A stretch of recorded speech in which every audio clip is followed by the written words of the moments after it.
Hi, my name is Angelica, and this is the Angelica Unfiltered channel where I talk about health, wellness, weight loss, but mostly fat acceptance. I haven't done a Fat Logic Reddit video in a while, so I thought I should do another one. Because I know you guys all just love to hear me read because I'm completely literate. So I found all these posts yesterday. I briefly looked at them, but I didn't read them all the way, so I will be doing like a blind reaction to a lot of them. But the first one we got here says thin privilege. Very basic Canva, boring ass looking infographic. Thin privilege, it says, let's go down the infographic. First, lots of dating options. I mean, people that are a healthy weight probably have more dating options than people that are super morbidly obese, because most people don't find super morbidly obese people attractive unless, you got a certain kink. And people are allowed to have their own opinions about their desired partners. But what I consider that thin privilege. Let's see what the definition of thin privilege is. Thin privilege refers to the unearned advantages and preferential, whatever, fuck you guys, treatments that individuals in smaller bodies receive in society. It is a concept that stems from the widespread cultural bias against fat people, fat phobia, and the promotion of a thin ideal as the standard of beauty, health, and worth. Unlike other forms of privilege, such as racial or gender privilege, thin privilege is based on an individual's body size. It is not something that is earned or worked for, but rather an outcome of social prejudice. So do I think it's prejudiced to not date fat people? No, because people are allowed to date whoever they want. Sorry, let me move it over again. I think it would be weird if we forced people to date fat people just to be politically correct. That doesn't sound very consensual, in my opinion. Thin privilege is getting clothes anywhere. I mean, nowadays, clothes are so fucking humongous. I feel like if you were really thin, like if you were an extra small or an extra extra small, I will say I don't know if I see those sizes around too much. I went to Target earlier today and I was just browsing the clothes, and I wear like a size large now, and it seemed like most of the clothes that we were looking at were sold out of a size large. And there were tons of extra large, double XL. Walmart and Target are some of the most common stores here in the United States, and both stores have clothing brands that sell exclusively plus sizes. And I think most clothing brands go up to an extra, extra large or a 2X in a lot of things. So Old Navy goes up to a 4X. I think if you are just regular obese, size 18, 20, 22, 24. I feel like if you're anything smaller than a 24, then you probably have access to clothing pretty easily, especially if you're located a somewhat popular area. I mean, I live in the fucking suburbs, not like I'm in Chicago or something, and live by like the Mall of America with a million different stores. There's probably tons of clothing options here. But in terms of like privilege, what about super petite women or super tall women? They have to order their clothes special online because most stores don't carry petite, short, or tall clothes in store unless it's like a specialized store. So what about average height privilege? Why are we not talking about that? Why is no one addressing that? I know 2 people that are affected by average height privilege. Melina, Honey Bison, she's very short. My best friend, Jordan, she's very tall. They both got to order their pants online because normal clothes are too long or too short on both of them. Next, not having to pay extra for clothes. Every single store that I have ever gone to charges the same amount of money for clothes. When I go to Old Navy or Target or Walmart, all of the clothes that are the same style, the same fucking t-shirt from extra small to double XL, they're all the same price. I mean, maybe online they're Some people could like upcharge for a t-shirt or a hoodie, but I mean, the fat tax. You wear more fabric, you pay for more fabric, bitch. Like, I don't understand that. Where's the thin privilege of wearing an extra small and getting cheaper clothing? There's just an average set price for a piece of clothing, and then if you are so rotund, then you get charged an extra few bucks. I don't see a problem in that. You like to pay extra money for food, so why not pay an extra few bucks for some fucking clothes too? Greater access to jobs and housing. What about the housing? I've never heard of anyone receiving discrimination for housing because they are fat, unless they're talking about that they're so fucking fat that they've become disabled and like there's not enough disabled housing. But that's not the same. But that would be different than just being fat and having less housing options, unless they're talking about, unless maybe like they're so fucking fat that they can't walk up some stairs at an apartment complex. I wouldn't call that thin privilege. I would just call that the perks of not eating yourself to death. The perks of being mobile. And access to jobs. I mean, yeah, there are prejudice towards fat people when it comes to hiring, but that's because it's shown that fatter people get less work done. They're less productive than healthy weight people. Fat people also go to the doctor more often, so their cost of healthcare is more expensive than a healthy weight person. Therefore, they're causing jobs to spend more on health insurance. And that might be in the back of someone's mind that's a hiring manager. Doesn't have to pay extra to travel. I feel like none of this is thin privilege. It's just consequences of your own actions. Okay, well, if you're so fucking fat that you spill over to the seat next to you, sorry that you have to pay for another one. Well, you're taking up 2 seats, so you pay for the second seat. You have to buy a seatbelt extender. Okay, well, try losing weight so you don't fucking need one. I mean, I know you can't go from obese to a healthy size in a week before your flight, but if you know that you travel a lot and you are being affected by your extra expenses while traveling, then maybe you should consider losing weight. And especially, most people don't get to travel too often. In April, Pablo and I went to Vegas to get married. The last time we flew before then, I think, was 2022, maybe? Yeah, those were like the last 2 vacations I've gone on. And I don't know, I feel like that's kind of a lot compared to some people. Like, some people haven't fucking flown in like 20 years. People just don't get to go on vacation all the time. And then last one says access to healthcare. So thin privilege, having access to healthcare. I think having access to healthcare is a universal issue, and that's not thin privilege. I mean, I feel like that's more of a class issue than a weight issue, but also at the same time, people in fat acceptance think that fat phobia is rooted in classism. unless in the sense that they're talking about thin privilege have access to healthcare and like their weight isn't being brought up as concern at every fucking appointment because they're not 400 pounds. But I think having access to healthcare isn't thin privilege. That's just a privilege of either someone that makes enough money that can afford to pay out of pocket, or it's a benefit from their job, or they're able to get government assistance and be on Medicaid or something. I wouldn't say that's something that is only attainable for thin people. It's not thin privilege to have access to healthcare. I feel like it's like has nothing to do with thin privilege unless they're talking about receiving healthcare and not having to talk about their fucking weight. But sorry, if you're obese and your doctor mentions your weight, then you just have a good doctor and you're an asshole for being mad that your doctor talks to you about it.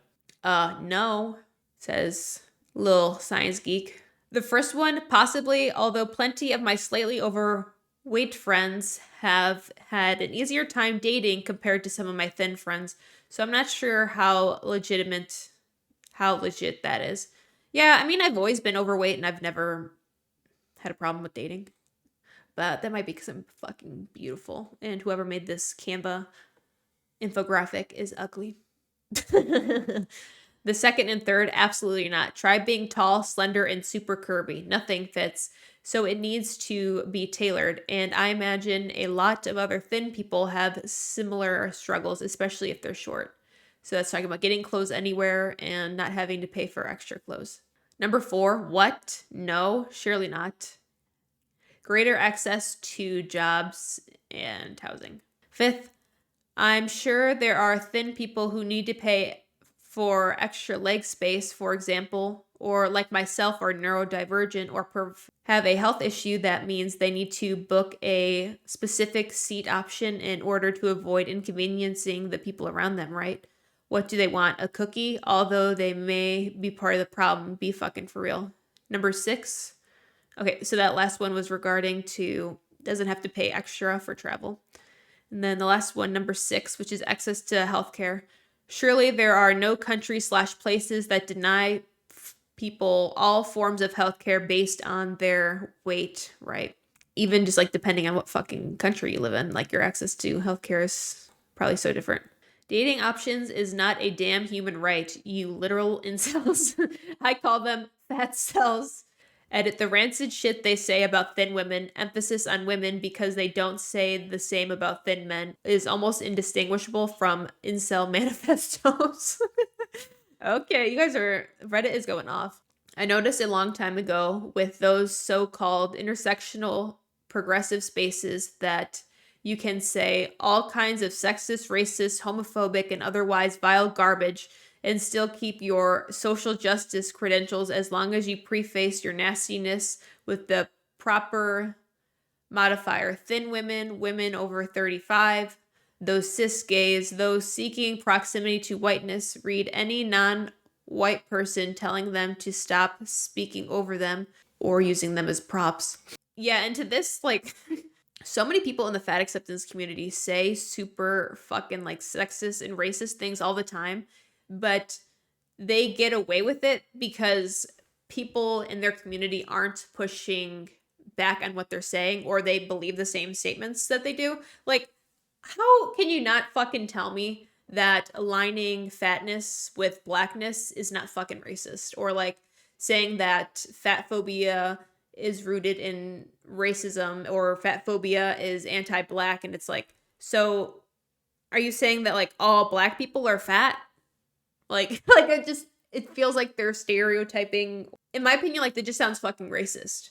But then also they are co-opting the struggles of Black people when there has never been any sort of discriminatory law against fat people, when there have been many laws and many different points in history that have discriminated against Black people. Did we forget about slavery, segregation, Jim Crow laws, redlining districts? But yeah, fat people have it just as bad as other minority groups that have actually been discriminated against.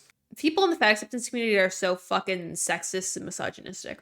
They continuously tear down women in the use of their bodily autonomy. Come to add to that, I have a coworker who vocally hates skinny white bitches, so she gets 2 check marks for that. Skinny and white. Totally cool to talk shit on that. She says it to customers right in front of our manager. I was suspended for 2 weeks when I got sick of it and said to her, only with the manager there, cause TBH, I wanted him to hear it. What if I said I hate all overweight Spanish people? Bam, suspended. She's Puerto Rican and fat, by the way. But yeah, I was gonna get fired, and it just became a suspension when I fought it. So just the idea of saying something close to the same fashion about a race other than white earned me a suspension, almost termination. This little scenario is very interesting because if you're going to hold a stance on something, I think that you should hold that stands equally for all people. I mean, I do understand that white people have white privilege, but it's interesting that this woman who is Puerto Rican is allowed to constantly say, I hate skinny white bitches. But when this person kind of questioned their beliefs or was trying to have a discussion or maybe like create or like share their opposing opinion, they get in trouble. Let me know what you guys think about that. I feel like this is an example of fat privilege. This woman is openly hateful toward a specific demographic while at work, and yet she faces no consequences. Then her coworker talks about how there's a double standard and they get suspended for pushing back. All right. This one says, in a way, I feel bad for how desperate original poster is feeling. I hope that they find their way and learn to take accountability and realize that they have to take care of themselves as well to relieve themselves from the problems they are describing. So this looks like it's a Tumblr post. If you've seen my other Reddit videos, then you would have seen that there's kind of a thriving fat acceptance community on Tumblr. Bruh. I hate being terrified of the doctors. I wish I could just go to the doctor and figure out what's wrong with me instead of being terrified that they'll just dismiss me. What they mean to say is, I'm scared to go to the doctor because the doctor is going to tell me to lose weight because being overweight is affecting my health, but I refuse to lose any weight because I have BED or constantly overeat and don't want to learn about nutrition or calories.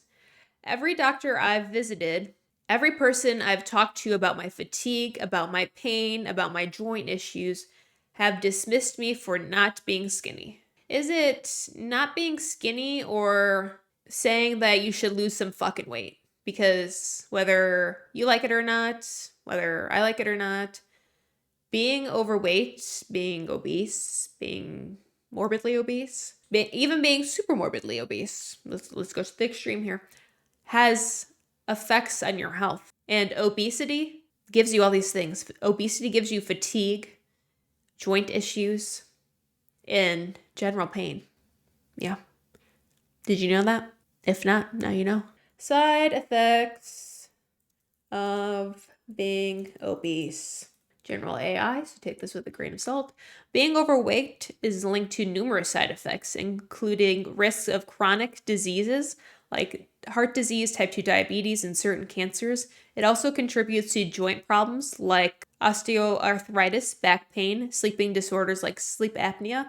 It can negatively impact mental health through conditions such as depression and anxiety.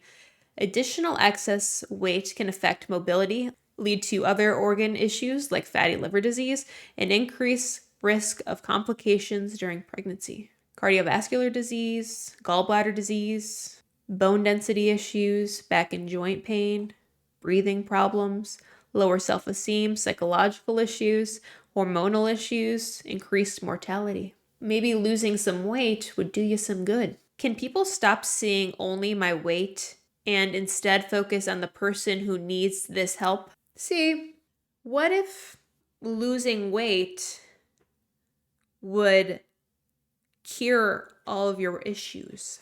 You ever thought about that? What if your doctor and every other person that you've talked to is telling you to lose weight and that being obese is affecting your health isn't fat phobic? And they're right. And all of their claims are rooted in scientific evidence. What if? What if losing weight would make your life better? Wouldn't you want to try and lose some fucking weight? Even 20 pounds. I mean, we don't know how big this person is, but even losing just fucking 20 pounds would make probably everyone's life that is overweight, obese, morbidly obese, super morbidly obese, life's better. Just even 20 pounds. But obviously, continuing to lose weight until you're a healthy weight would be ideal. Can people learn to treat me like a person in need and not a fucking number on the scale? Actually care. It's your fucking job. Do your fucking job. Your fatigue and your pain, your joint issues, and your joint issues are all probably a result of being overweight. These are side effects of obesity. And losing weight is the cure. Hashtag con rambles, hashtag trigger warning doctors, hashtag fat phobia, hashtag chronic pain, hashtag so I might have lupus on top of my other problems. It's not a super serious problem, but with everything else, it's pretty bad. Hashtag, but I can't do anything about it because my fucking doctors can't do their jobs. Hashtag sorry, hashtag disabled. I'm sure this person just typed in all of their symptoms that they're experiencing and they did WebMD and came up with a hypothetical lupus diagnosis. Because, yeah, if you look, lupus symptoms, fatigue, joint stiffness, swelling, arthritis.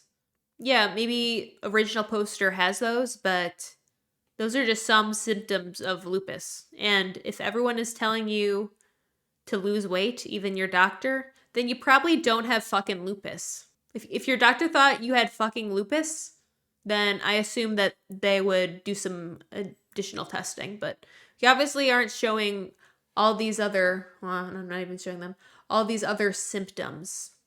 Or else they would test you for fucking lupus. All right, let's see a couple comments. I love how they self-diagnosed lupus. I'm baffled. Also, why don't they understand being obese makes you feel bad? Too much inflammation, too much for your joints, etc. Like when they discovered EDS, sole symptom joint pain. Oh, is this, I can't pronounce this thing, the disorder. Sole symptom joint pain, and all of a sudden, and suddenly they all had it, and POTS. Yeah, I feel like fucking like half the people in fat acceptance think they have POTS or I forget how to fucking say it. I'll put it on the screen. Ehlers-Danlos syndrome. Weight loss can help lupus by reducing inflammation, improving physical and mental functioning, and lowering the risk of other health issues like heart disease. Maintaining a healthy weight makes it easier to cope with lupus and can lead to decrease in symptoms like fatigue, pain, and depression. Yeah, so even if you did have lupus, let's say hypothetically their doctor gives them a lupus diagnosis, the doctor's still going to want them to fucking lose weight. If literally every doctor has said the same thing, that you should try and lose weight and it would probably help with your issues, has it not crossed OP's mind to, try that? It's impossible to help someone who has been so blinded by propaganda. Yeah, because 95 diets fail. Everyone that fails their diet gains all their weight back plus more. Your weight is determined before you're born. Your genetics determine how fucking fat you are. So if you look like Violet from Willy Wonka, that's because your ancestors survived a famine and now you're super morbidly obese. Yep, that's exactly the reason. Here's another Tumblr post. I wonder what they mean by humans are meant to be naturally thicker. Thicker than a Snickers. You know what I think is wrong? Sometimes that always strikes me as weird is that, maybe something they meant.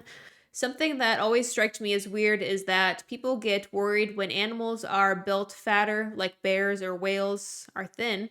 But for humans who are also meant to be naturally thicker but got skinnier due to bad doctors and needing to fit through mining holes. Okay, we're getting some new information here. Aren't worried the same way, despite that being skinny is just way more unstable than what being fat would be. 99% of issues of modern fatness that you see as propaganda is due to poor food quality that is passed around currently, or something unrelated. It's such a stupid double standard, and I yearn for the day it gets dismantled. So, like, bears and whales are supposed to be a certain size. I'm not sure how much bears are supposed to weigh. I guess we can just look it up. So, bears vary by species. Typical bear weighing from 130 to 666 for males, and females 90 to 175 pounds for females. Okay, those were black bears. Brown bears can reach 800 pounds to 1,200 pounds for males. Polar bears can weigh over 1,500 pounds. So Should we be fucking 1,500 pounds like a polar bear? I don't think that'd be good. Even though I think some of y'all are fucking working on it. See, the thing is, with these species, bears or whales, there's an average. And there is also an average with human beings as well, but people in the fat acceptance community think that the BMI is racist. So if anyone ever dares to bring up that there is a healthy average weight for human beings, they are dismissed. All right, so let's use the brown bear. So if brown bears are usually anywhere from 800 to 1,200 pounds for a male, 400 to 700 pounds for a female. I mean, we can't really get the weight of a brown bear unless somehow we capture it, or if it's in a zoo, or if somehow it just magically happens to stand on a scale in the forest because some zoologist planted one.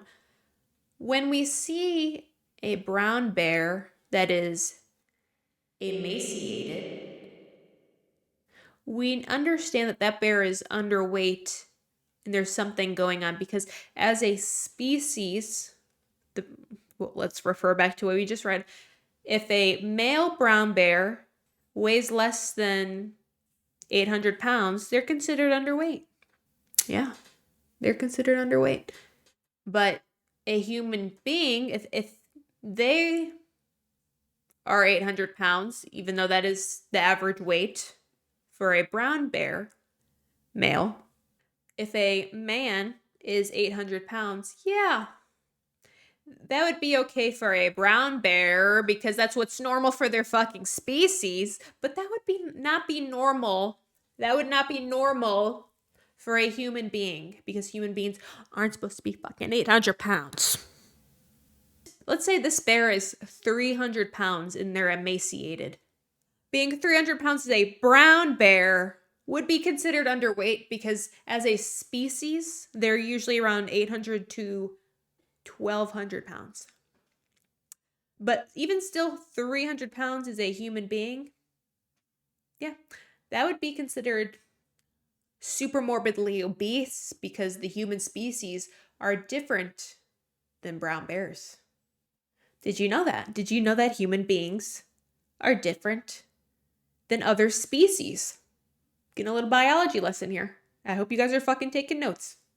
All right, I'm gonna have to finish this tomorrow because I need to walk my damn dogs and my husband's about to get home, so we're gonna eat. Hi, it's the next day, and I have a little bit of a beat on because today is Pablo and I's 7th year anniversary. Well, of like dating. I know we got married in April, but I want to celebrate us dating, okay? So we're gonna do that because I'm the fucking boss and I'm in this relationship and you're not, quite frankly.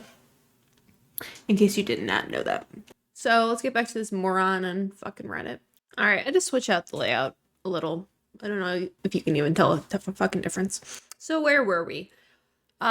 This fat acceptance Tumblr blogger is upset that they can't be 800 pounds like a brown bear. Yeah, I think that's where we were. See, the thing is, we're concerned when, a brown bear is 300 pounds because naturally that's not what they're supposed to be. So human doctors are concerned when a human being is 300, like an underweight brown bear, or 800 pounds like a regular brown bear, because humans are not supposed to be that fucking big. I know we have our supersized plus size model Tess Holiday out there strutting it on the catwalk, but that's not normal. That's not healthy.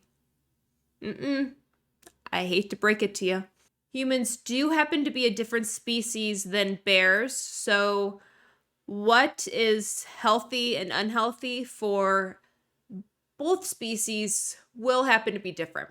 And even though you are so motherfucking fat that you have to get dragged to the zoo to be weighed on the livestock scales, does not mean that you will be held to the bear's standards of health as well. You are still a human being, even though you are so humongous that you have to be weighed on scales made for animals that usually weigh 4-digit numbers. I've also literally never have heard anyone ever fucking say this in my life. Who are also meant to be naturally thicker but got skinnier due to the bad doctors and needing to fit through small mining holes. I have never heard anyone say that people have gotten thinner over time because they have to be small to fit in mining holes. That's a new one. Yep, that one's getting written down for the permanent record. I will never be forgetting that one. Thank you very much. I just love how people in the fat acceptance community literally rewrite fucking history. I mean, I know they do that in even the present tense when they reflect back even just within the past 5 years, but in all of world history, like hundreds and hundreds and thousands of years ago, the fat acceptance community will rewrite history. Like this person in this post is saying that people got thinner over time because people were needing to fit into mining holes. First of all, up until probably maybe the fucking 1950s, no one was obese. No one was obese. Maybe like 25 people were obese worldwide before the Industrial Revolution, is my guess, okay? I'm not a professional. I didn't Google that. I didn't study that in a fucking book. That is just my guess. Because before the Industrial Revolution, gathering crops, creating flour from wheat was pretty fucking difficult. And when crops were even sparser than they already were due to some sort of disease or germ going around, people weren't eating. Bread was kind of like the most accessible food ever. And there were people in history that were so poor that had no access to food that they had to mix sawdust in with their flour to make bread so they can make ends meet. Uh-oh. But back then, everyone was small already. They didn't go on a fucking Jenny Craig diet because they needed to fit into a mining hole. That's what the kids are for. The kids yearn for the mines. It's not the adult men on Weight Watchers needing to lose weight to fit into the mining holes. And then they're also mad that doctors aren't concerned that people are skinny. I assume this person lives in America because there's not any Britishy typing. Well, maybe they live in Australia. I don't know if they type different either, but everyone's fat here. Everyone is fat. That's why they're not concerned about a skinny epidemic, because everyone's obese here in America. 77% of Americans are overweight, 44% of them being obese, 9% of them being super obese. 99% of issues of modern fatness that you see as propaganda is due to the poor quality of food that is passed around currently. So are you admitting that it's the food? Are you admitting that you are fat as fuck because of the food that you eat? Yeah, because ultra-processed foods are very calorically dense. Everything's packed with sugar and fat. So if this person could acknowledge that fatness is caused to the poor quality of food, wouldn't you think that they would be able to reflect upon their own actions and realize, hey, maybe I wouldn't be 350 if I ate a few fucking fruits and vegetables and stopped going to McDonald's for every other meal? I mean, I do understand that, like, it is a systematic issue and our government needs to step in and put in some rules and regulations.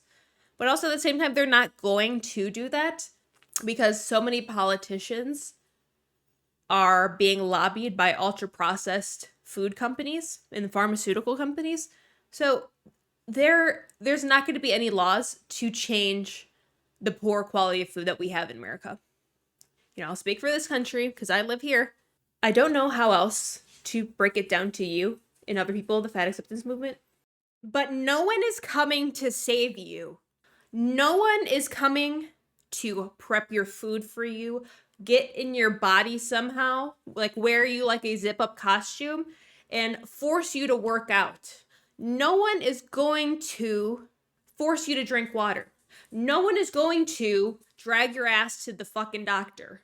No one is going to pick up your prescription medications and make you take them. No one is going to save you, so you have to save yourself. Yeah, of course the government could be better. Of course the government should be helping its people and regulating the poison food, the delicious poison food that is readily available to all of us. But for the seen future, you gotta fucking figure it out yourself. I'm sorry. I don't know what else to tell you. You can go cry about it. You can go film a TikTok about it, but that is not going to do anything. You have to take accountability for making those poor decisions in the past and work on bettering yourself for the future. And even then, say you live in a food desert and that you only have a fucking 7-Eleven and McDonald's. Say those are your only two food options, which is horrible and fucked up, and I'm sorry that you are in that situation. But there are still multiple food items that you could choose from. At the end of the day, it is all calories in, calories out. Yeah, there are healthier alternatives at McDonald's. You can get apple slices instead of a fucking French fry. And you can get a salad instead of a quarter pounder. I know a salad at McDonald's is a lot of calories, but if you use like half of the dressing, then that'll save you some. Or if you only have a 7-Eleven, then see what they have at the all the gas stations I go to nowadays. There's like this fridge section in the center, and it has like cheese and hard-boiled eggs and apples and salami. Pick something up from there instead of getting a fucking bag of hot Cheetos and Mountain Dew. Get some salami, get some nuts, get an apple, and pick up a water or a diet soda. Like, these are the decisions that you have to be thinking about.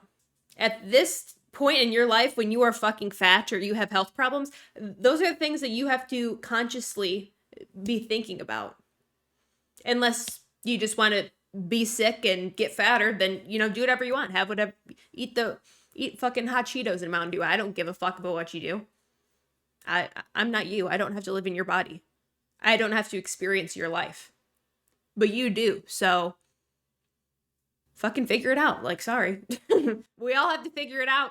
We all have to put on our fucking grown woman underwears or our grown men underwears and become adults and fucking deal with it. Or you can choose to ignore it, like plenty of other people, but don't be surprised when something really bad happens to you. Don't be shocked when the consequences of your actions bite you in the ass, even though they have been chasing you for miles and miles and miles. It's such a stupid double standard, and I yearn for the day it gets dismantled. And what are you going to do about it? Post on Tumblr about it? You're a great activist. You're really doing something. We have some beautiful tags here at the bottom. Hashtag fat liberation. Hashtag everyone get fatter now. Hashtag Jen. I don't know what that means. Don't get fatter now. Get healthier. Lose some fucking weight. I'm looking at you, viewer, and myself in the reflection of my camera. Lose some weight. Sew an imaginary zipper on your mouth and zip your lips shut. Because you don't need to overeat. You don't need that sweet little treat. You don't need a handful of chips. You need to get a fucking life and a hobby and eat some more filling meals with more protein so you're not high on carbs for 5 minutes and then starving to death. Hashtag, this is something I genuinely care about because it's like, question mark, question mark, question mark. No. Could you further explain? Because, I don't think you can because your answer is question mark, question mark, question mark. Hashtag, for the record, I do think it's more important to just not care fully about health weight-wise, but I also think that this is also interesting because unfortunately, whether you like it or not, whether I like it or not, whether you viewer like it or not, your weight does show some sort of reflection of your actions. Maybe it's better seen over a long period of time, like comparing myself now to last year or, yourself from 6 months ago. It shows progress and what has changed. If you're underweight and you gained weight, hopefully that means that you are in recovery and have developed more healthier eating patterns and figured out food that satiates you, that makes you feel good. If you are someone that has maintained weight loss for over 6 months, that's fucking great. Seems like you've really figured out life. If you were obese and now you're just overweight, that also shows that you've figured out some healthier lifestyle habits and you've lost weight. I know in society, we like to be kind and say things like not to judge a book by its cover, but you can definitely make some assumptions and, assuming makes an ass out of you and me. But if I see your stomach sticks out 2.5 feet from your body, I'm gonna have to guess you either love consuming beer and or eat all waking hours of the day, because that is not a pregnant belly. That is a beer belly. That is visceral fat. That is not growing a human being. No, it is not. No, it is not. It's kind of hard to see, but at the bottom it says hashtag, and it's worth talking about. Hashtag do some reflecting. Hashtag and take some accountability. All right, let's read some comments. If anyone asks me why I lost weight or what's the best thing about it, I'm going to say fitting through small holes from now on. I've actually lost over 85 pounds because I've decided to take up mining as my new career. Gonna start digging for some gold. It's very expensive right now. It's on the rise. Not gonna lie, fitting through narrowly parked cars and shimmying into my car is my favorite non-scale victory. Oh yeah, we need to discuss this. The animals they have listed have a biological need to hold large amounts of fat. Humans do not have the same need. I'm also very caught up on humans got skinny to fit into small mining holes, LMAO. I'm so curious to know what this opinion is based on. A lot of these people could benefit from a class on evolutionary biology. I think we've talked about this in the past, maybe when reacting to some TikToks, I believe. But people in the fat acceptance community love to be like, well, a hippopotamus is 600 pounds, so why can't I be that big? And it's like, a hippopotamus is also like mainly muscle. And they are a giant predator who are also very fast and scary. You are none of those things.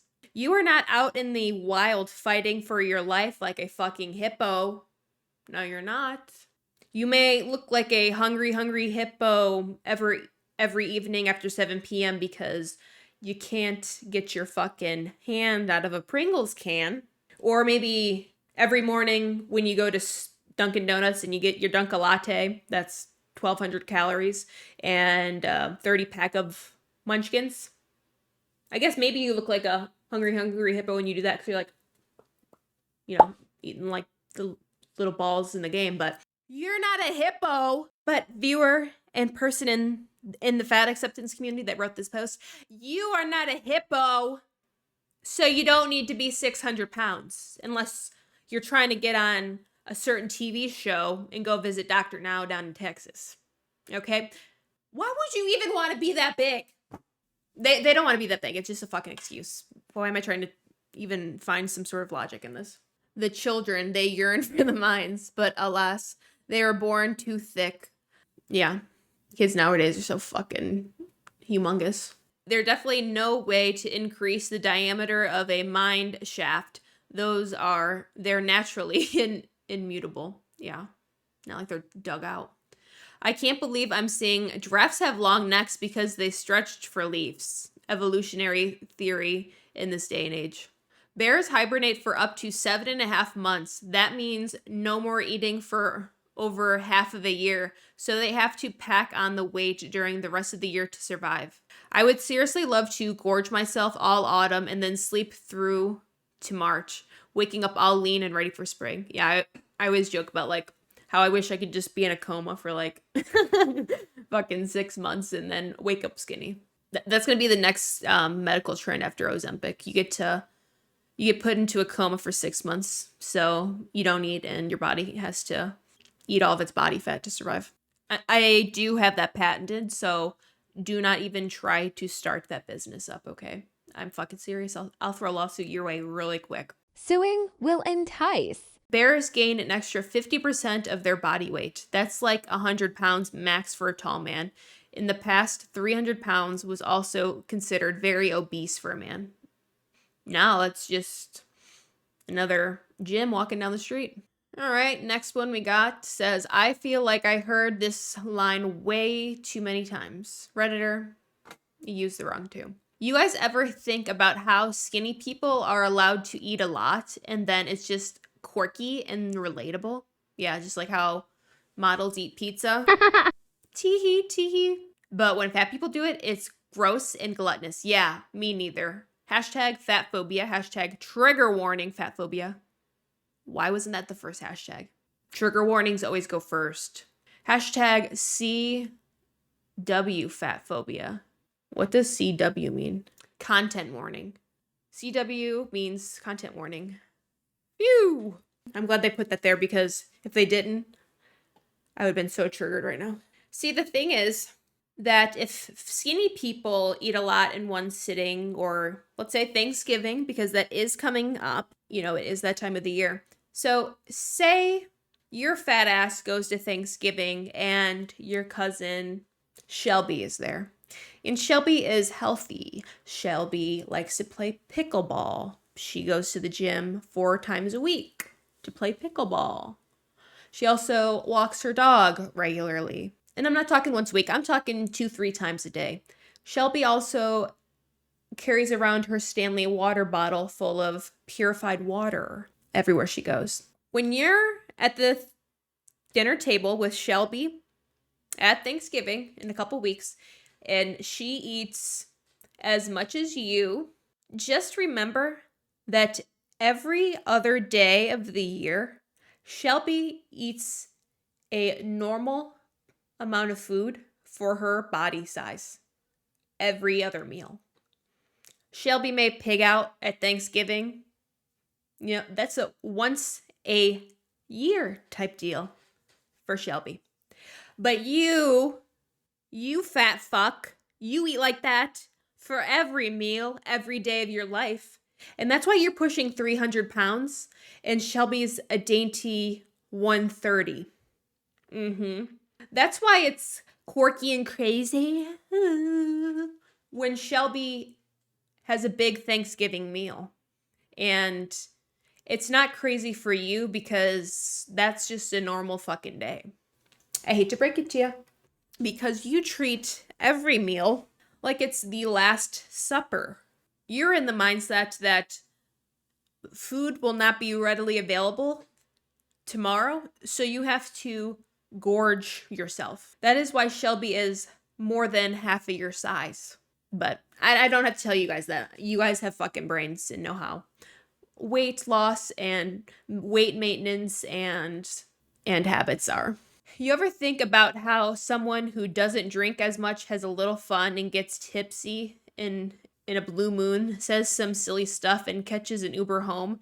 It's cute and quirky, but when the guy who drives the forklift reeks of cheap booze every day and grumbles and mutters depressing and angry things all day, isn't it gross and dangerous?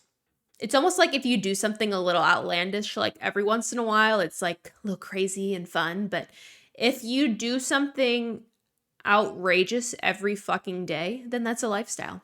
That's no longer cute and funny. That's not doing too well. That means you're not... like the first month, 2 months I've had these damn dogs, never barked, never made a peep. Now they're just barking machines.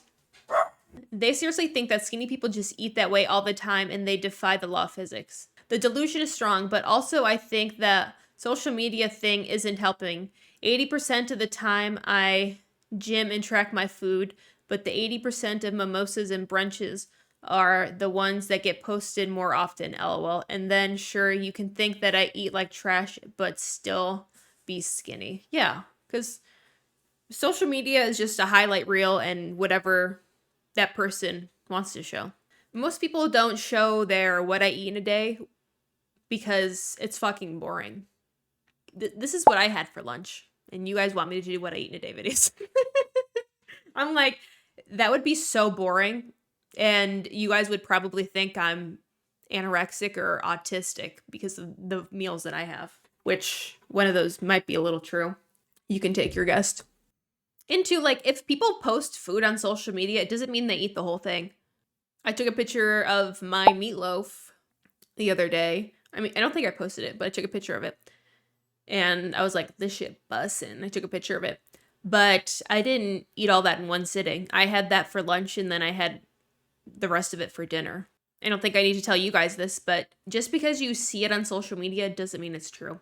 Just because you see me dolled up and looking cute for the camera does not mean I look like this every single day.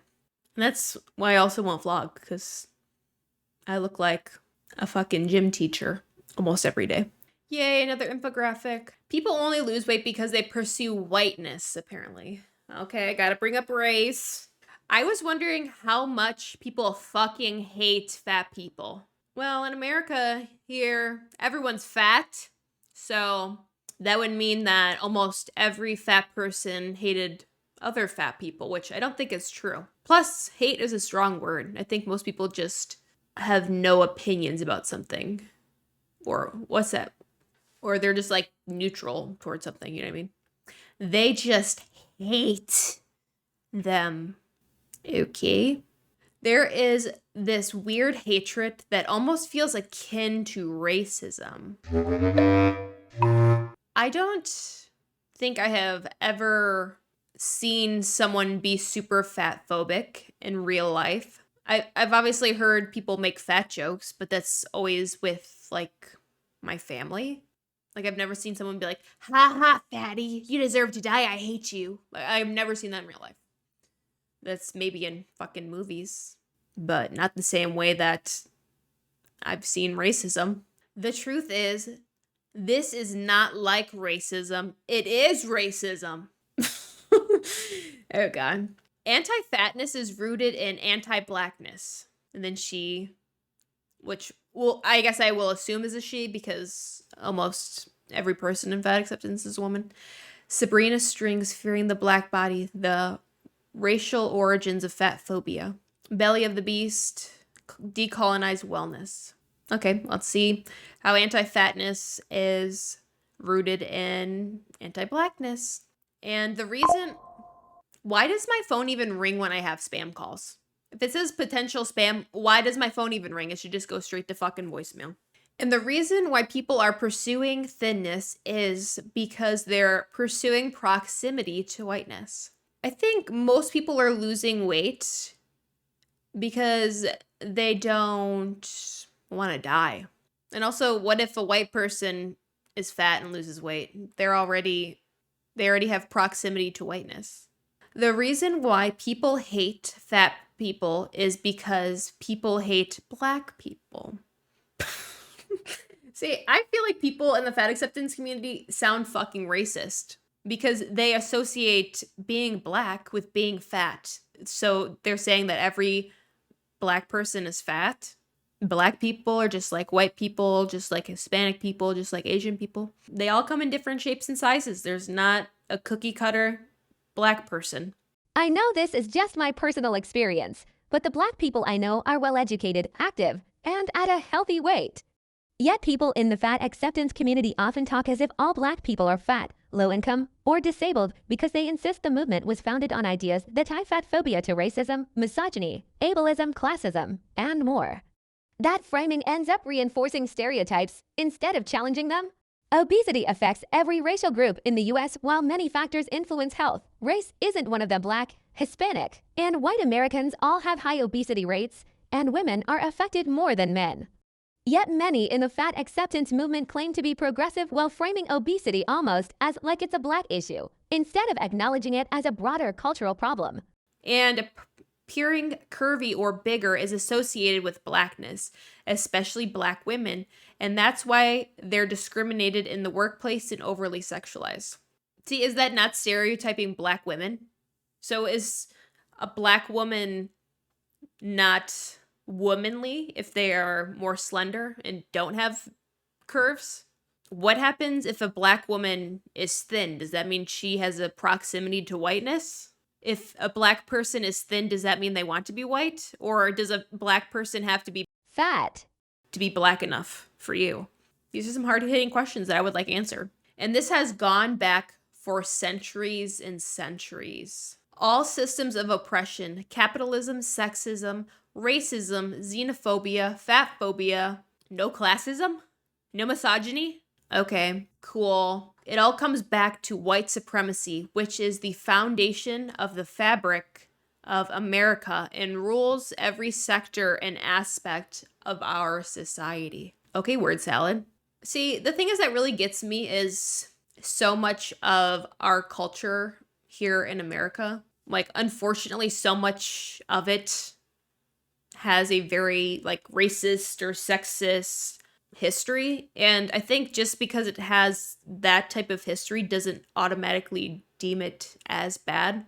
Like, I mentioned this in one of my other videos, but like the father of modern gynecology used to do experiments on black women without their consent with any sort of like pain relief or anesthesia. Does that mean that none of us should go to the gynecologist to get a regular checkup?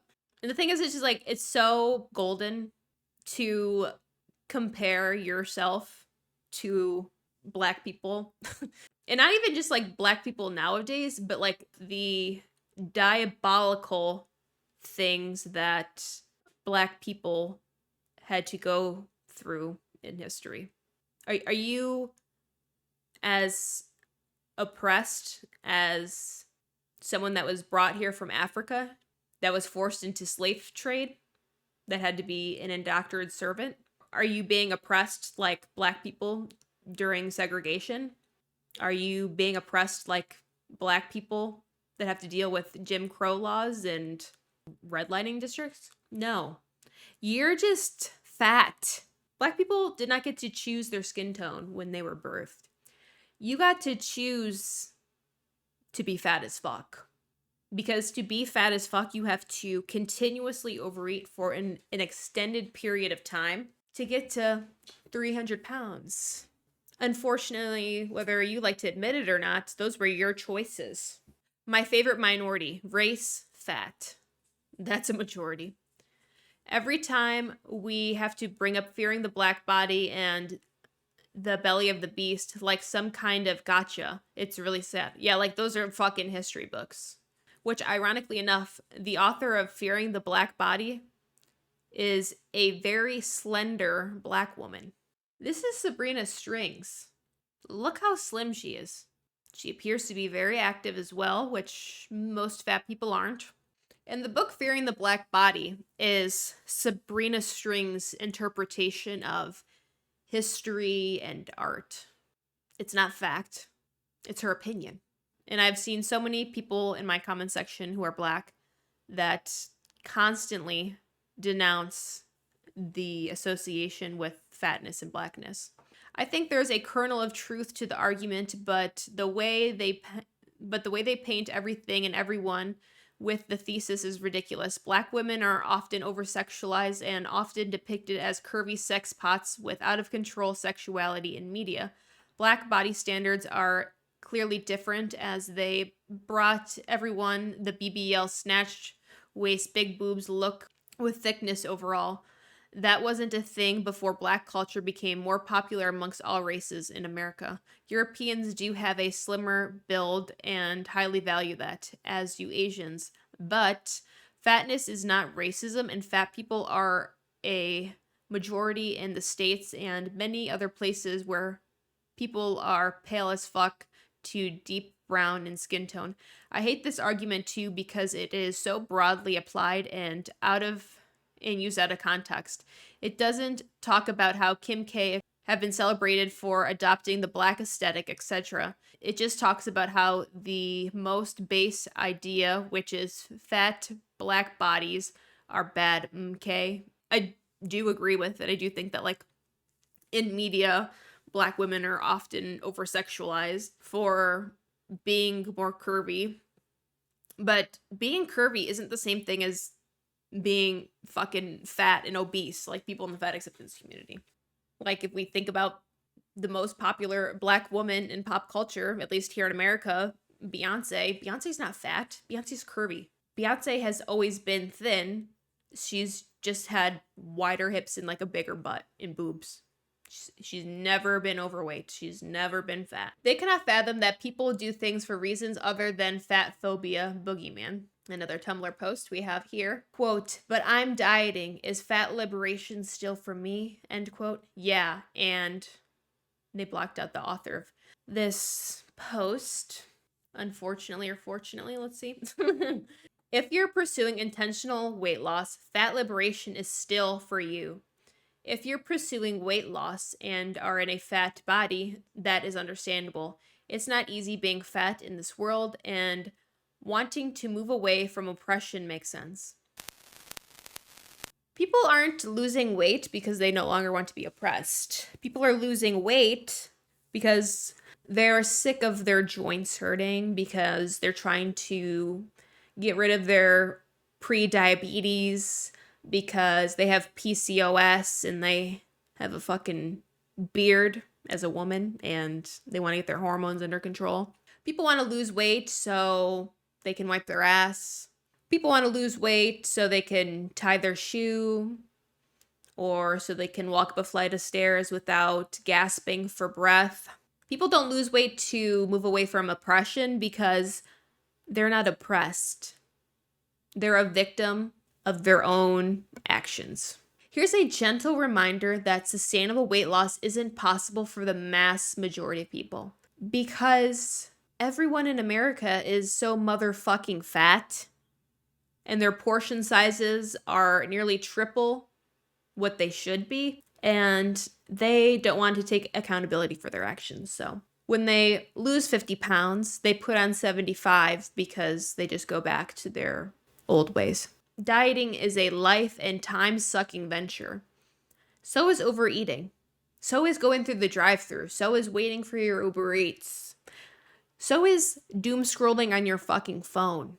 It takes approximately 30 seconds to weigh and track your food. But you wouldn't know that because you've never done it. And distancing oneself from oppression is not going to change the oppressive systems. You're not oppressed because you can't fit in a plane seat without spilling over. You're just fat as fuck. And those are the consequences of your actions. You're not oppressed because the only store that you could shop at is Torrid, because they're the only ones that carry a 4X. You ate your way to only being able to shop at a specialty store for fat ladies. I shit you not, I have gotten 5 or 6 spam calls just filming this video, and it's not even an hour. What the fuck is going on? If you're pursuing intentional weight loss and you're not in a fat body, fat liberation is still for you.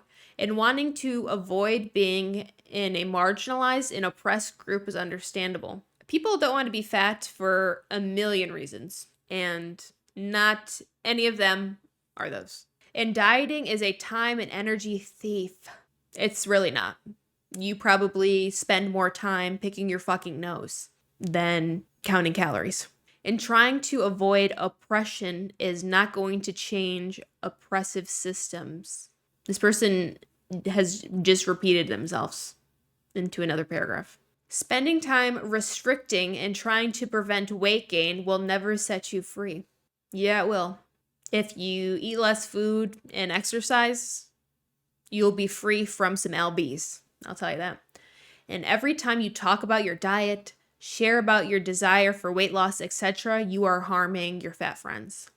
This is so toxically ritualistic. When someone talks about their diet or what they're eating or how they're exercising, that has nothing to do with you. And if you're offended if someone says those things, then you're fucked up in the brain and you need to seek help. Someone else's lifestyle habits have literally nothing to do with you. Just how, like, you, B-I-N-G-E, And that does not affect me at all because I don't share a joint bank account with you and I don't have to deal with your stomach pain after because I'm not you. I am me. No matter what size body you're in, if you are dieting, aw, there's a blue jay. There's a window in front of me. Side tangent. Spiritual psychosis, Angelica. When Tui died, I told him to always visit me as like critters that are blue with wings, so like blue butterflies or blue birds. And this morning, when I was driving back from Target, I saw 2 blue jays, and when I got home, I was like looking out the windows, watching Sochi and Fester play in the yard. I was like, Tui, if that's you, and you're coming by to say hi or visit, let me see you again. Come one more time. And I just saw another one. I'm not gonna cry. I already cried earlier. But he's still with us anyway. He's back there with the grounding smoky quartz from that one video. No matter what size body you're in, if you are dieting, you are engaging in anti-fat behaviors. Correct.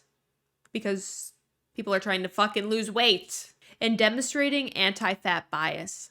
In case you guys don't know this, because I did not learn this until I read one of Aubrey Gordon's book, but people are saying anti-fat bias now instead of fat phobia because most people associate phobia with like a mental health issue, you know, like claustrophobia. So some people in the fat acceptance community are starting to use anti-fat bias as a synonym for fat phobia in case you ever get confused when you see that word. I don't understand how that's demonstrating anti-fat bias though, because all you're doing is taking care of your health. It's not like you're mocking someone. It's understandable, and also we need to call it what it is.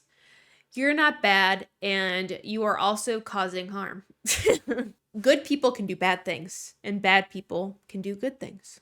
You make sense, and you are also contributing to the oppression of fat people, both and. See, you were once oppressed, and now you're the oppressor. How does that make you feel? You went from being the oppressed to being the oppressor, and you're okay with that. If you are dieting, you need fat liberation. You may not even be aware of how much you need it because you are being sold the lie that thin is what will set you free. It is not thinness that will set us free. It is being a healthy fucking weight, because being obese is bad for you. It is hard to be obese. It causes a huge fucking burden on people's life. It makes you sick. It's expensive. The list goes on and on. It won't. It was never going to. Fat liberation is what will set you free. With fat liberation, there's no reason to diet. With fat liberation, all of the time and energy and money that you've given to the pursuit of weight loss becomes yours again. But does it really? Because when you're fat as fuck, that takes a lot of time, energy, and money. Most people get fat by eating ultra-processed foods. Maybe 1 out of 1,000 fat people get fat off of chicken breasts and broccoli, but most of it is ultra-processed food, like going through the drive-thru or picking up snacks from the convenience store. Have you ever gone through the drive-thru? You have to get in your car, drive there, sit in the drive-thru, and if you decide to eat in your car in the parking lot, of course, you can do that. Or you can drive back home and eat it in the comfort of your own home, on your couch where your ass cheeks have been imprinted. I would say that probably takes at least 25 minutes to go and do. And that's if there's not a lot of traffic in the drive-thru. So going through the drive-thru to get your fucking 20-piece meal with your large fry and your milkshake with your 5 sauces from McDonald's, that's a lot of time, a lot of money, and energy. Because I know it takes a lot of effort to get your fat ass to waddle out to the car. And that's not even if you're paying for Uber Eats or DoorDash.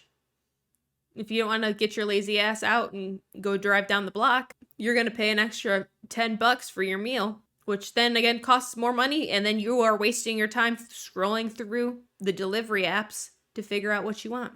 And if you are eating such a large amount of food, that takes a lot of time too. You got to sit on your fat ass, turn on something from Netflix to binge, and then over and over again sit here eating a whole bag of chips. That takes some time. It takes some dedication, I'll tell you. If you are dieting and believe in fat liberation for everyone, I invite you to include yourself. Even if it's not feeling available to you right now, consider the possibility that you can get to be included, because you are and you do. You need fat liberation, and fat liberation needs you. Insert fat Rosie the Riveter.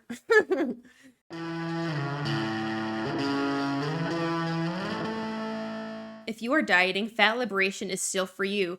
And let's acknowledge that you are engaging in behaviors that contribute to the oppression of fat people. Losing weight contributes to oppressing fat people. What do my personal decisions have to do with another fat person? Nothing. If anything, it's a plus for you guys, because I donate all my clothes to local thrift stores, and you guys are getting lots of cute shit to dig through. And that diet isn't liberating. And the anti-fat bias, fat phobia, and the oppression of fat people is what leads you to dieting. You are impacted by it, and you are contributing to it. It's complicated and nuanced. Really? I think you've stated your opinion quite clearly. And fat liberation still includes you. Really? Because you just told me I was a piece of shit for wanting to lose weight. I don't know if I want to join. You kind of hurt my feelings, to be honest. All right, let's go through this debunking. As someone who used to be mildly obese and is still quite overweight, almost no one has ever said anything to me about it. I can count the instances it did happen on one hand. I'm not denying that it never happens, but is this really a widespread societal problem? Aside from particularly toxic individuals, no one is actually thinking about other people that much. Yeah, I lose weight for myself. Yeah, sure.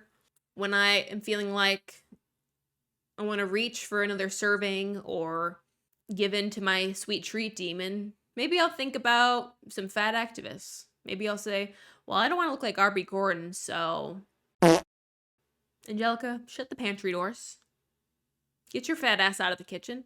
Maybe I'll say that once every blue moon, but it's not a type of mind. I tell myself, do I really need this? Do I really want this? Should I eat this and delay my progress? I rarely think of other fat people. If anything, I just compare them to me in a video for a quick giggle, but that's it. Dieting is a time and energy thief. Okay, everything takes time and energy. This is what I like to devote my time to. Yeah, and think about how much fucking time this person spent writing this little post from Tumblr.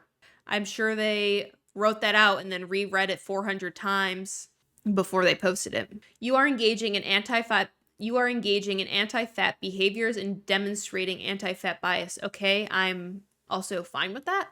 I don't talk about my weight loss with the fat people in my life, so I don't really see how it's my problem if they take offense to my lifestyle choices, but I do not ask them to directly interact with all of that. At the most, they have to watch me order something sensible at restaurants, box it up to take home. My 7th spam call in this video. There must have been a leak somewhere. There should be no reason why I'm getting these many fucking calls. It's ridiculous. All from just this morning. Oh my God. Box up leftovers to take home, decline to go eat fast food, cook and bake with less oil/sugar in them than the recipe calls for, and rave about how much I genuinely enjoy my favorite low-cal foods for many, many reasons other than that they're low-cal. Anyone who'd give me a hard time about my personal preferences that aren't harming me sounds exhausting to be around. Pass. Yeah, the only person I feel like that is affected by my lifestyle choices or like changes is my husband, but not really, because even before I started losing weight, like I was like vegetarian, vegan, pescatarian, on and off again for like 6 years. I stopped eating meat or only ate fish from 2016 to 2024. That's 8 years, actually. Whenever we've ate together, we've always had to make slight changes because he is a meat eater, like most fucking normal people. So we've always had to make small adjustments to our meals, or like I would cook something different for him because I was eating something that didn't have meat in it. You know what I mean? Like if we had corn dogs, I would have the veggie corn dogs and he would have regular ones. Like, so when I decided to start losing weight and then making healthier lifestyle choices, nothing really has affected him that much, except maybe like the bread I buy that he's forced to eat because I do the grocery shopping, or the milk. Or for dinner, like if we have hot dogs, maybe we'll do like mac and cheese with it. Papa will eat his hot dogs on a bun with mac and cheese on the side, and this is how I've always been, but like I like to chop up my hot dogs and put it in the mac and cheese and like mix it, and then I like put ketchup on top. I'm gross, sorry. I don't have a bun because I would rather have my mac and cheese mixed in with my hot dogs, but also having no bun saves me some calories too. Next point, all the time and energy and money that you've given to the pursuit of weight loss becomes yours again. So crazy concept, but weight loss is literally free. Yeah. If anything, it's cheaper because you eat less. Food still costs money. Yeah. So you have to eat whether you're dieting or not, which isn't new, but extra expenses are completely optional. My overeating plus general lack of financial budget got me into some debt last year. My grand total that has gone to weight loss is $22 in calorie counting app subscriptions. I save hundreds on groceries. I can walk 1 to 3 miles to get to places without a car and not be in pain and exhausted afterwards. And I save a lot of money not eating out so much. I actually find this to be an amazing and very worthwhile use of my time, energy, and money. This is one of the biggest flaws in fat acceptance talking points. They can't conceptualize that anyone could be happy eating less and moving around more because it's miserable for them to eat less and move around more. Yeah, I feel like I enjoy eating less now because when I used to eat, like I felt like I had to eat to the point that I was like full and like I needed to take a nap. And now I just eat a little bit to have energy and like fuel myself. But then also I eat like the same food usually, like I have the same food on rotation. So then that every once in a while when Pablo and I go out to dinner or get takeout, it feels more special and I enjoy it. But then also at the same time, like I don't like to eat out all the time because it just feels like too greasy and makes me feel like shit. That probably sounds like really contradicting. I'll concede that it's not all sunshine and rainbows, but I see it's as a net positive in the long run. If you believe in fat liberation for everyone, I don't. Fat liberation is freeing. I mean, sure, I wouldn't have the desire to diet if I agreed that it was ineffective and causing harm to myself and others living in fat bodies. I don't think that, though. I don't live in my body. My body is not the most important part about who I am as a person, but my body is me. It houses my entire sense of consciousness and gives me the ability to experience the world. I don't care if I'm being brainwashed and manipulated by the billion-dollar diet industry because I still think that's better than being controlled by food addiction, anti-science conspiracies, and glorified overconsumption. Sorta low-hanging fruit since this is from the hell site, Tumblr, but thought this was interesting. It's a little fresher than the usual dieting is evil fare, and the original poster at least attempted to find some nuance. I think when most people in the fat acceptance community say like, oh, fat liberation is for anyone, and fat liberation is freeing, they think that since they are no longer participating in diet culture and weight loss and dieting, they think that they will be free from like the patriarchal, misogynistic, fat phobic pressures. And they think that since they are in the fat acceptance community, that they no longer have to be socially acceptable and like fit into the beauty standards, and I think it is subconsciously or unconsciously, but even if people in the fat acceptance community claim to distance themselves from all those things, I think that, let's use beauty standards for example, even if people in the fat acceptance community claim to stray away from beauty standards, I do think that they still participate in them and they're in denial. Most people in the fat acceptance community are women, and most of the women I see in fat activism wear a bunch of makeup. A lot of them get filler and Botox. A lot of them get lash extensions, get their nails done. A lot of them prioritize being on trend with whatever is cool in fashion. And I don't blame them. Like, I like to do a lot of those things as well, but they fail to see that they are still participating in the structures that they have to criticize, especially with like overconsumption, because they're fat, so they're over-consuming. And a lot of them are always doing plus size clothing hauls. They claim to be rebelling against beauty standards, although they still are playing into them. They just don't want to be a healthy weight. They are participating more than they would like to think. And that's the hard thing I think about when wanting to dismantle certain systems that are ingrained into our society. Like, for example, like overconsumption. In terms of like we could just talk about like fashion or home decor. Like, shopping has just become so ingrained in society, and we are expected to always be shopping and keeping up with trends and keeping up with the Joneses. And if you aren't doing those things, if you are doing hashtag under consumption core, or just being a regular fucking human being who uses things for years on end, just like your Christmas decor. I just saw this video like talking about Ralph Lauren Christmas and how people change their fucking Christmas aesthetic every year. And it's like, people think it's almost weird just to have the same shit for years and years and years. Like, everyone expects people to share a link of where they got something from Amazon instead of just using the shit that they have.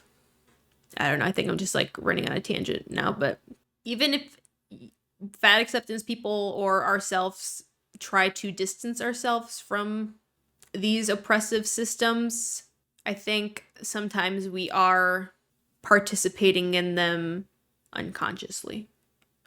But no one's a perfect human being. I buy clothes when I have plenty of my wardrobe. I buy more food even though my pantry is stocked.